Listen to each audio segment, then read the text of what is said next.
Hello guys, welcome to our YouTube channel agriculture and GK. मेरा नाम है सौरभ बारावाल और आज हम डिस्कस करेंगे रेस्पिरेशन ऑफ प्लांट का।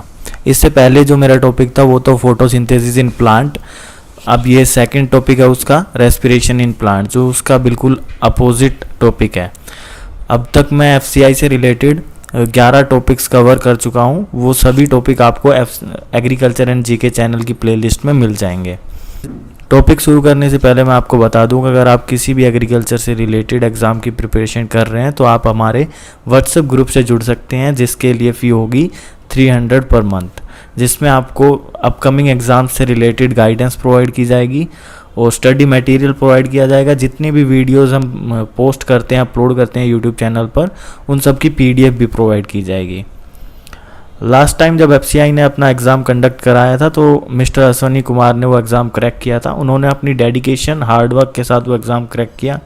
उन्होंने हमारे एग्रीकल्चर एंड जीके चैनल से गाइडेंस ली थी और हमारा कोर्स भी परचेज़ किया था, और वो लास्ट तक हमारे एग्रीकल्चर एंड जीके चैनल से जुड़े हुए थे।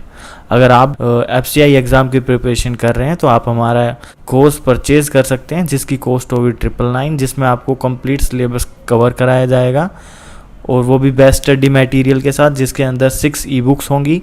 उन 6 ई बुक्स के अंदर जनरल एप्टीट्यूड के साथ साथ रेलेवेंट डिसिप्लिन, जिसमें मैनेजमेंट और एग्रीकल्चर के सारे टॉपिक्स कवर कर दिए जाएंगे, और वीडियोस लेक्चर प्रोवाइड किए जाएंगे और उन वीडियोस लेक्चर की PDF भी प्रोवाइड की जाएगी। जितने भी प्रीवियस ईयर क्वेश्चन पेपर हो सकते हैं वो आपको प्रोवाइड किए जाएंगे, और अपनी तरफ से भी जो एक्सपेक्टेड क्वेश्चन है, जो कि प्रीवियस ईयर में क्वेश्चन आ चुके हैं, उनसे रिलेवेंट, उनसे थोड़े रिलेटेड टॉपिक से क्वेश्चन बना के आपको प्रोवाइड किए जाएंगे, ताकि आप अपनी स्टडी को क्रॉस चेक कर सके कि आपकी प्रिपरेशन कैसी है प्रीवियस ईयर एग्जाम्स के according. So with no further delay चलिए शुरू करते हैं। तो सेशन शुरू करने से पहले सेशन का ओवरव्यू ले लेते हैं कि आज के सेशन में हम क्या पढ़ेंगे। ये सेशन फोटोसिंथेसिस जितना बड़ा नहीं होगा, काफ़ी शॉर्ट में निपटा देंगे। जितना बस इंपॉर्टेंट पार्ट है वही कवर करेंगे। एग्जाम पॉइंट ऑफ व्यू से जो क्वेश्चन पूछे गए हैं या पूछे जा सकते हैं वही टॉपिक कवर करेंगे। 5-5, 10-10 लाइन बस कवर कर देंगे। डेफिनेशन, पहले डेफिनेशन पढ़ेंगे, हल्का से इंट्रोडक्शन ले लेंगे इसका रेस्पिरेशन का। उसके बाद टाइप ऑफ रेस्पिरेशन पढ़ लेंगे, एरोबिक, एनारोबिक, और उसके बाद ग्लाइकोलाइसिस जो प्रोसेस है, फर्स्ट स्टेप है। उसके बाद क्रैब साइकिल, इसके बीच में एक छोटा सा स्टेप और आता है, और उसके बाद लास्ट स्टेप आएगा ऑक्सीडेटिव फॉस्फोराइलेशन। तो ये कुल मिला के 3-4 साइकिल है। साइकिल भी क्या है, 2 साइकिल ठीक है, और उसके बाद 2 छोटी छोटी रिएक्शंस ही है, उनमें से भी 5-5, 6-6 पॉइंट पढ़ने बस। उसके साथ ये पूरा टॉपिक कवर हो जाएगा। बहुत आसान टॉपिक है, आराम से बस आप सुनते जाएं, आप आराम से रिटेन कर लेंगे। तो इंट्रोडक्शन में पढ़ते हैं पहले कि The cellular oxidation or breakdown of carbohydrates into carbon dioxide or water and release of energy is called respiration। ये क्या एक सेलुलर ऑक्सीडेशन है जिसके अंदर ब्रेकडाउन होता है कार्बोहाइड्रेट्स का, और जिसके अंदर कार्बोहाइड्रेट टूट जाएगी CO2 और वाटर में, और उसके साथ रिलीज होगी एनर्जी। अब एनर्जी के मॉलिक्यूल अलग अलग है, काफ़ी टाइप की एनर्जी हो सकती है। क्या वो स्टोर्ड हो सकती है और ना स्टोर करने वाली हो सकती है। जो ATP है वो स्टोर नहीं हो सकती। जो ATP है वो नॉन स्टोरिंग एनर्जी है, non storing energy molecule, non storable energy molecule, ठीक है। जबकि NADH ये स्टोरिंग, मतलब ये स्टोर हो सकता है, और फिर फर्दर ऑक्सीडेशन के बाद ये ATP देगा, वो भी 3 मॉलिक्यूल। चलो ये बाद में पढ़ते हैं, अभी इंट्रोडक्शन देखते हैं कि रेस्पिरेशन हो गया कार्बोहाइड्रेट का ब्रेकडाउन, जिसके अंदर कार्बोहाइड्रेट टूट जाएगा कार्बन डाइऑक्साइड और वाटर के अंदर, उसके साथ एनर्जी रिलीज हो जाएगी। ये रिवर्स प्रोसेस है फोटोसिंथेसिस का, क्योंकि फोटोसिंथेसिस में तो कार्बोहाइड्रेट्स बनते थे और रेस्पिरेशन में कार्बोहाइड्रेट का ब्रेकडाउन हो रहा है। In respiration oxidation of various organic food substances. अब ये नहीं है कि जो रेस्पिरेशन है उसके अंदर सिर्फ कार्बोहाइड्रेट्स का ही ब्रेकडाउन होता है। इसमें जो अदर ऑर्गेनिक फूड रिसोर्सेज हैं उनका ब्रेकडाउन भी होता है। कार्बोहाइड्रेट्स के साथ फैट हो गया, प्रोटीन हो गया, ये इन सब का ब्रेकडाउन होगा और सेम ही प्रोडक्ट निकलेगा। सब पायरुक एसिड पे जाकर रुकेंगे, आगे दिखाता हूं आपको। अगर हम रेस्पिरेशन को एक कॉमन लेके चले तो ग्लूकोज मेन सोर्स है रेस्पिरेशन में एनर्जी प्रोड्यूस करने का। ग्लूकोज का फॉर्मूला सबको पता है, C6H12O6। इसके अंदर ऑक्सीजन ऐड होगी, मतलब ऑक्सीडेशन होगा। ये 6 CO2 में टूट जाएगा, 6 कार्बन डाइऑक्साइड के मॉलिक्यूल, 6 वाटर के मॉलिक्यूल, प्लस एनर्जी निकल जाएगी 686 किलो कैलोरी। अब हम बात कर रहे हैं रेस्पिरेशन की, जिसमें ब्रेक डाउन हो रहा है, जिसको हम डिग्रेडेशन भी बोल सकते हैं। अब ये डिग्रेडेशन दो टाइप का हो सकता है, या तो या इन the presence of oxygen, with और विदाउट पार्टिसिपेशन ऑफ ऑक्सीजन। अगर ऑक्सीजन की पार्टिसिपेशन के साथ होगा तो हम उसको एरोबिक बोल देंगे, अगर अब्सेंस में होगा तो हम उसको एनारोबिक बोल देंगे। अब मैंने कहा था कि अदर जो ऑर्गेनिक सब्सटेंसेस है वो भी हमारे ऐसे ही सेम रेस्पिरेशन में यूज होते हैं। जो फैट होगा वो फैट कन्वर्ट होगा पहले फैटी एसिड ग्लिसरॉल में, और वो आगे चलता चलता डाईहाइड्रोक्सी एसीटोन फॉस्फेट में कन्वर्ट हो जाएगा, और फिर वो हो जाएगा glyceraldehyde three phosphate pyruvic acid. Finally pyruvic acid ही बननी है। कार्बोहाइड्रेट का हम अच्छे से पढ़ेंगे। प्रोटीन का भी सेम है, प्रोटीन पहले अमीनो एसिड में और फिर सीधा पायरुविक एसिड में। पायरुविक एसिड का ऑक्सीडेशन हो गया एसिटाइल कोएंजाइम ए, और फिर क्रैब साइकिल में। क्रैब साइकिल के बाद लास्ट एक और स्टेप आता है ऑक्सीडेशन का, उससे फाइनल प्रोडक्ट निकल जाता है एनर्जी के जितने भी मॉलिक्यूल होते हैं। तो अब एरोबिक के बारे में पढ़ते हैं, जिसमें क्या है, aerobic respiration take place in the presence of oxygen. ये तो सबको ही पता है। And the respiratory substrate gets completely oxidised. जो रेस्पिरेटरी सबस्ट्रेट होते हैं वो कंप्लीटली ऑक्सीडाइज हो जाते हैं, चाहे वो ग्लूकोज हो, फैट हो, कुछ भी हो, सब कंप्लीटली ऑक्सीडाइज हो जाएंगे to carbon dioxide and water, end product बच जाएंगे, उनके साथ एनर्जी रिलीज हो जाएगी। हमने पढ़ ही लिया ग्लूकोज के लिए ये, ठीक है, ग्लूकोज है ये, ठीक है। उसके बाद this type of respiration is common occurrence, सबसे कॉमन यही है, and is often used as a synonym of respiration, और इसे as a synonym of respiration भी यूज किया जाता है। मतलब जब रेस्पिरेशन की बात होगी तो इसी प्रोसेस को बता दिया जाता है, क्योंकि मेजर सोर्स ये है। एनारोबिक की बात करें तो एनारोबिक रेस्पिरेशन मेनली, अगर सबसे कॉमन एग्जांपल बताऊं तो यीस्ट के अंदर एनारोबिक प्रोसेस होता है, जिसमें ऑक्सीजन की एब्सेंस में रेस्पिरेटरी सबस्ट्रेट को इनकम्प्लीटली ऑक्सीडाइज्ड किया जाता है, ठीक है। इसमें कार्बन डाइऑक्साइड के साथ साथ एडिशनल प्रोडक्ट भी होता है। अब ये देखिए C6H12O6 ये अपना ग्लूकोज है। ग्लूकोज में CO2 के साथ एडिशनल सबस्ट्रेट आ रहा है अपना 2 molecule of ethanol C2H5OH। Ethanol क्या आ जाएगा, एडिशनल सबस्ट्रेट, ठीक है। तो ये हो जाएगा एनारोबिक। अब बात आती है सबसे इंपॉर्टेंट पार्ट के ग्लाइकोलाइसिस, क्या ये एरोबिक प्रोसेस है या फिर ये एनारोबिक प्रोसेस है। तो ग्लाइकोलाइसिस एक एनारोबिक प्रोसेस है, ठीक है। ग्लाइकोलाइसिस अकर इन साइटोप्लाज्म, ये साइटोप्लाज्म में अकर होता है, ठीक है, ऑफ द सेल। सेल के साइटोप्लाज्म में अकर होगा ग्लाइकोलाइसिस, नंबर 1 बात। And is present in all living organism. This process glucose undergo partial oxidation, इसके अंदर पार्शियल ऑक्सीडेशन के अंडरगो, पार्शियल ऑक्सीडेशन होगा ग्लूकोज का to form 2 molecule of pyruvic acid. अब ये दूसरी बात इंपॉर्टेंट है कि एक ग्लूकोज 2 पायरुविक एसिड में टूटता है ग्लाइकोलाइसिस प्रोसेस के अंदर, ठीक है। एक ग्लूकोज, ये रहा पायरुविक एसिड, ठीक है, ये जो फॉर्मूला है ये पायरुविक एसिड का है, और ये देखिए 2 पायरुविक एसिड टूटे हैं, ठीक है। ये अपना ग्लूकोज हो गया। ग्लूकोज में ये प्रोसेस की एक बोलते हैं प्रोसेस का पूरा निचोड़, जो पूरा ग्लाइकोलाइसिस की एक पूरी साइकिल है, ये जो साइकिल है इसका पूरा निचोड़ यहाँ पे है कि ग्लूकोज है। ग्लूकोज में इस प्रोसेस के अंदर 2 ATP यूज हुए हैं, 2 NAD यूज हुए हैं, 4 ADP यूज हुए हैं और H3PO4 यूज हुए हैं, ठीक है। अब जो 2 ATP यूज हुए हैं ये तो हम जब नेट निकालेंगे तो माइनस में कर देंगे। इसके साथ 2 पायरुविक एसिड हमारे लिए निकले हैं ग्लाइकोलाइसिस प्रोसेस से, प्लस में 2 ADP निकले हैं, 2 NADH2 ये स्टोरिंग एनर्जी है, और 4 ATP निकले हैं, ठीक है। अब जो क्वेश्चन पूछे जाते हैं वो ग्लाइकोलाइसिस से पूछे जाएंगे, तो क्या पूछे जाएंगे, वो ये तीन जो लाइन लिखी है इनमें से ही क्वेश्चन पूछे जाते हैं, ठीक है। पहला कि नेट गेन कितना होता है ATP का, सिर्फ ATP का, ठीक है। ATP मॉलिक्यूल कितने बनते हैं ये पूछ ले ग्लाइकोलाइसिस में, तो ग्लाइकोलाइसिस मॉलिक्यूल में ग्लाइकोलाइसिस प्रोसेस में 4 एटीपी के मॉलिक्यूल बनते हैं। अब ये पूछ ले कि कंजप्शन कितने मॉलिक्यूल का होता है एटीपी के, तो वो होते हैं 2 मॉलिक्यूल का कंजप्शन होता है एटीपी का। और ये पूछ ले नेट कितना एटीपी निकला है, तो वो हो जाएगा 2 एटीपी मॉलिक्यूल निकला है पर हेक्सोज शुगर मॉलिक्यूल। हेक्सोज मतलब 6, एक ग्लूकोज से 6 मतलब 2 एटीपी निकले हैं इस प्रोसेस के दौरान। अब कह रहे हैं बिसाइड 2 मॉलिक्यूल, इसके अलावा रिड्यूस्ड कोएंजाइम जिसको NADH2 ये प्रोड्यूस हुआ है इसके अलावा, ठीक है, एज पर द। उसके बाद है जो NADH2 है, इसका बता रखा है कि NADH2 एक NADH2 3 molecule of ATP produce करता है। इसका मतलब हो गया अपने पास 6 एटीपी मॉलिक्यूल, 2 NADH2 मतलब 6 मॉलिक्यूल ऑफ एटीपी फॉर्म हो गए।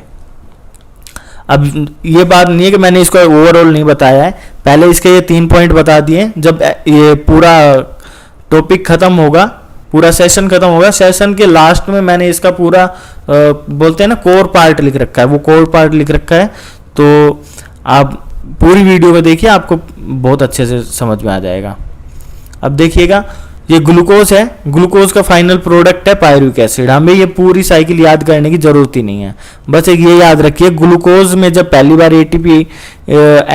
एटीपी एडीपी में कन्वर्ट हुआ तो ग्लूकोज 6 फॉस्फेट बन जाता है। अब ये ग्लूकोज 6 फॉस्फेट ही मैंने क्यों बताया है थोड़ा सा फोकस करके, क्योंकि इससे रिलेटेड एक प्रोसेस है आगे जाके जहाँ पे ये ग्लूकोज 6 फॉस्फेट ग्लाइकोलाइसिस के प्रोसेस में ना जाके अपना एक अलग प्रोसेस बना लेगा, अलग एक साइकिल में जाएगा और उससे अलग कंप्लीट ऑक्सीडेशन करेगा, पर ग्लाइकोलाइसिस प्रोसेस के अलावा मैं बताऊंगा। उसके बाद है वो ग्लूकोज की जो ग्लाइकोलाइसिस होती वो अपनी थी एनएरोबिक प्रोसेस। अब हम चलते हैं एरोबिक प्रोसेस की तरफ। तो ग्लूकोज का जो अल्टीमेट जो क्या बोलते हैं हम, अल्टीमेट जो प्रोडक्ट था वो क्या था, अपना पायरुविक एसिड था। पायरुविक एसिड को कोएंजाइम और NAD पॉजिटिव की प्रेजेंस में एसिटाइल कोएंजाइम A में कन्वर्ट कर देना और NADH पॉजिटिव बना देना, ये हो जाएगा एक एरोबिक प्रोसेस, ठीक है। ये एक तरह से क्रेब साइकिल और ग्लाइकोलाइसिस के बीच का प्रोसेस है और ये एक एरोबिक रेस्पिरेशन प्रोसेस है, ठीक है।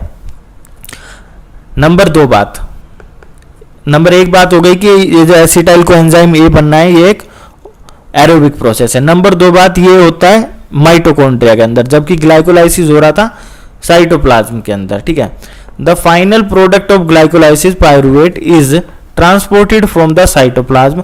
जो फाइनल प्रोडक्ट था ग्लाइकोलाइसिस का जो कि पायरुवेट था वो ट्रांसपोर्ट होता है साइटोप्लाज्म से माइटोकॉन्ड्रिया के अंदर। The crucial event of aerobic respiration are, इसके अंदर क्या होता है, कंप्लीट ऑक्सीडेशन हो जाता है पायरुवेट का by step wise removal of all the hydrogen atom leaving 3 molecule of CO2, ठीक है। इसमें सारे के सारे हाइड्रोजन एटम निकाल दिए जाएंगे, उसका मतलब है कंप्लीट ऑक्सीडेशन हो जा रहा है पायरुवेट का, जिससे क्या बन जा रहा है, एसिटाइल कोएंजाइम A बन जा रहा है। तो 2 पॉइंट इसमें याद रखने वाले थे। नंबर 1 बात, ये माइटोकॉन्ड्रिया के अंदर होता है जो पायरुवेट एसिटाइल कोएंजाइम में कन्वर्ट होता है। नंबर 2 बात, ये इन दोनों के बीच का प्रोसेस है और एक एरोबिक प्रोसेस है, क्रेब साइकिल और ग्लाइकोलाइसिस के बीच का प्रोसेस। अब हम पढ़ते क्रेब साइकिल को। क्रेब साइकिल को पढ़े तो सबसे पहले बात क्या कि ग्लाइकोलाइसिस के बाद जो क्रेब साइकिल में एंटर होता है उसमें उसकी ऑक्सीडेशन होती है। पायरुविक एसिड जो प्रोड्यूस हुआ था ग्लाइकोलाइसिस में वो क्रेब साइकिल के अंदर एंटर होता है और उसकी ऑक्सीडेशन होती है। यहाँ पे लिखा तो यही होता है कि पायरुविक एसिड एंटर करता है, पर अल्टीमेटली एसिटाइल कोएंजाइम एंटर करता है जो कि क्रेब साइकिल के अंदर एंटर होकर फर्दर अपनी ऑक्सीडेशन करवाता है और अल्टीमेटली एनर्जी रिलीज करवाता है, ठीक है। अब क्रेब साइकिल को हम क्या बोलते हैं, सिट्रिक एसिड साइकिल और ट्राई कार्बोक्सिलिक एसिड साइकिल। अब ऐसा क्यों बोलते हैं, नंबर 1 बात, नंबर 1 इंपॉर्टेंट पार्ट के जो इसमें फर्स्ट जो स्टेबल कंपाउंड है, first stable compound of Krebs cycle वो क्या है, वो है सिट्रिक एसिड। Citric acid. और सिट्रिक एसिड क्या होता है? ये एक ट्राई कार्बोक्सिलिक एसिड होता है। मतलब इसमें 1 2 3 COOH COOH COH, इसमें ये 3 कार्बोक्सिलिक एसिड ग्रुप होते हैं, ठीक है। और फर्स्ट स्टेबल कंपाउंड क्या होता है क्रैब साइकिल का? सिट्रिक एसिड, इसलिए इसको सिट्रिक एसिड साइकिल या फिर TCA साइकिल बोलते हैं। यहाँ से ये बात अपनी क्लियर हो जाती है। और नंबर 2 बात, ये माइटोकॉन्ड्रिया के अंदर हो रहा है। माइटोकॉन्ड्रिया के अंदर हो रहा है तो मतलब साफ हो गया कि एक ऑक्सीडेशन प्रोसेस है। और इसके ये एक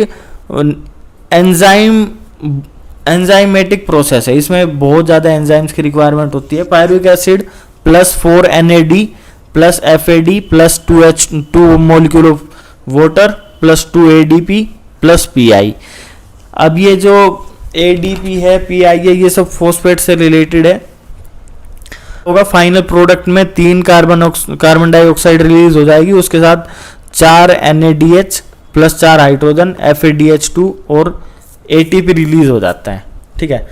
मतलब एक तरह से ओवरऑल जो इसकी रिएक्शन होगी वो ये है। अब इसकी साइकिल देख लेते हैं। एसिटाइल कोएंजाइम एंटर हुआ और सिट्रेट बन गया, आइसोसिट्रेट में कन्वर्ट हो गया, CO2 बाहर गई और NADH बाहर गया। उसके बाद ऐसे कर करके 2-3 बार। ये सब हमें पढ़ने की जरूरत नहीं है, हमें जो याद करने की जरूरत है वो है एसिटाइल कोएंजाइम, सिट्रेट और ऑक्सैलो एसीटेट, ये याद करने की जरूरत है।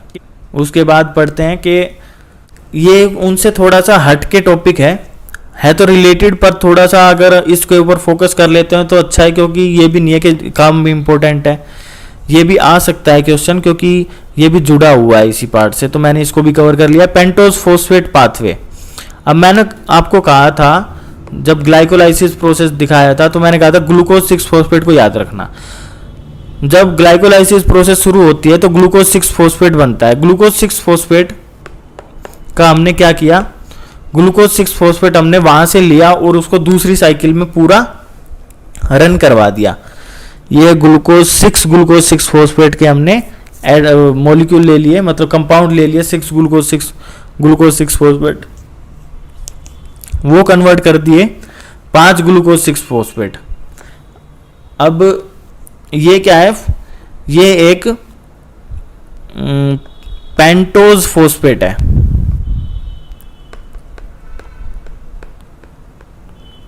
पेंटोज फॉस्फेट है।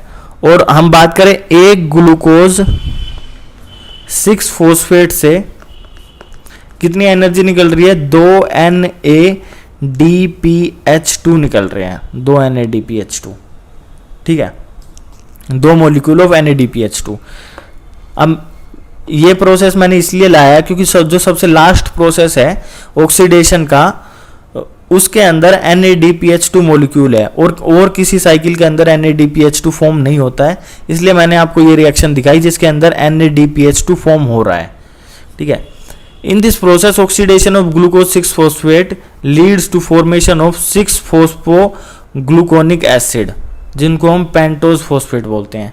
इस जो प्रोसेस है, इस प्रोसेस के अंदर जो ग्लूकोज 6 फॉस्फेट के जो कंपाउंड है वो कन्वर्ट हो जाते हैं फॉस्फोग्लूकोनिक एसिड, जो कि पेंटोज फॉस्फेट है, और ये डायरेक्टली ऑक्सीडाइज्ड हो रहे हैं यहाँ पे ग्लूकोज विदाउट एंटरिंग ग्लाइकोलाइसिस। इसमें जो ग्लूकोज है वो डायरेक्टली ऑक्सीडाइज हो जा रहा है completely without entering in glycolysis, इसलिए इसको हम डायरेक्ट ऑक्सीडेशन बोलते हैं। तो अगर क्वेश्चन पूछ ले कि डायरेक्ट ऑक्सीडेशन कौन सी रिएक्शन में होता है या फिर कौन से पाथवे में होता है, तो आपको आंसर देना होगा पेंटोज फॉस्फेट पाथवे, ना कि ग्लाइकोलाइसिस, ना ही क्रैब साइकिल, ना ही ऑक्सीडेटिव फॉस्फोराइलेशन, ना कि फॉस्फोराइलेशन और ना ही क्रैब साइकिल, ना ही ग्लाइकोलाइसिस। आंसर होगा अपना पेंटोज फॉस्फेट पाथवे, जिसको हम direct oxidation pathway direct oxidation बोलते हैं।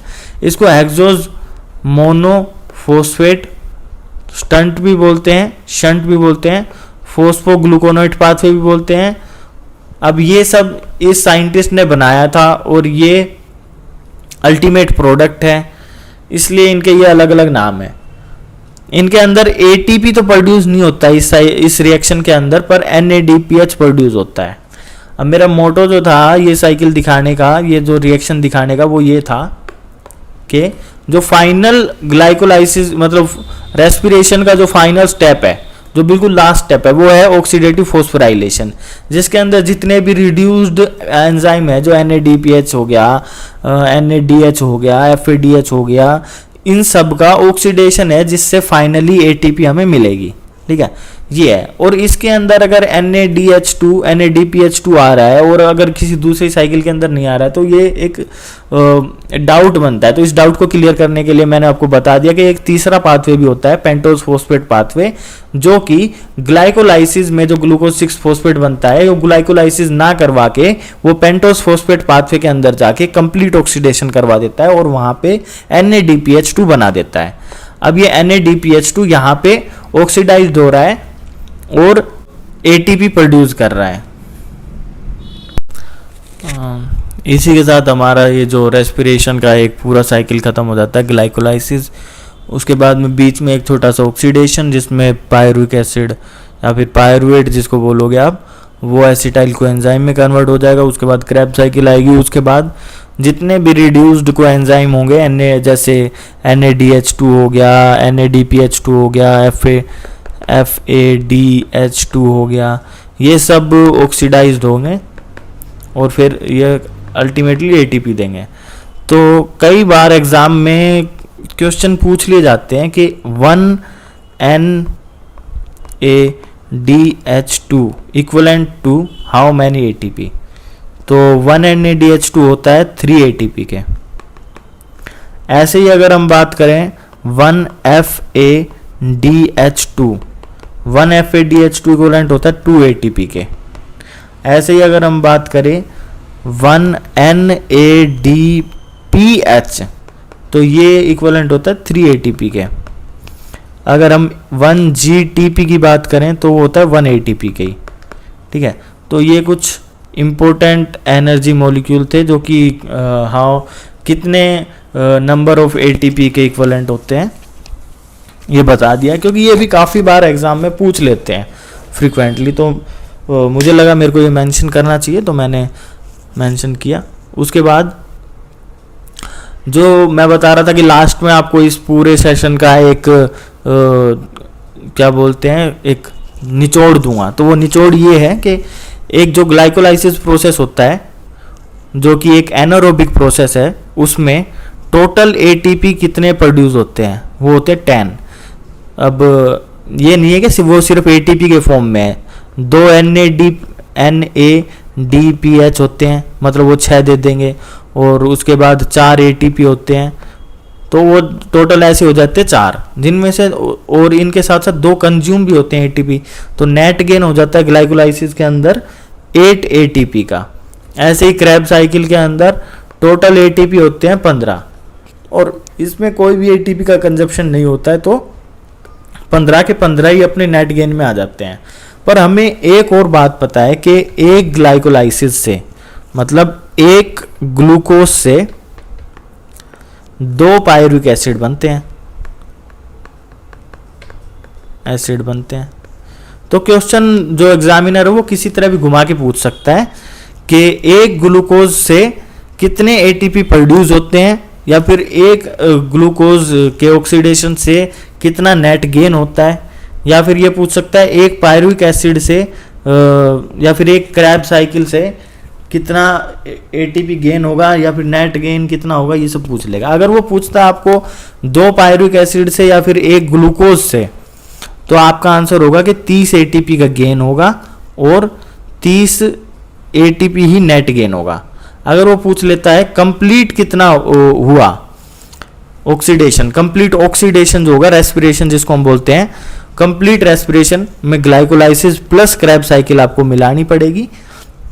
अगर वो सिर्फ क्रैब साइकिल का पूछेगा तो 30, अगर वो कंप्लीट पूछता है रेस्पिरेशन का तो 30 + 10 40, और नेट गेन पूछता है तो 30 + 8 हो जाएगा 38।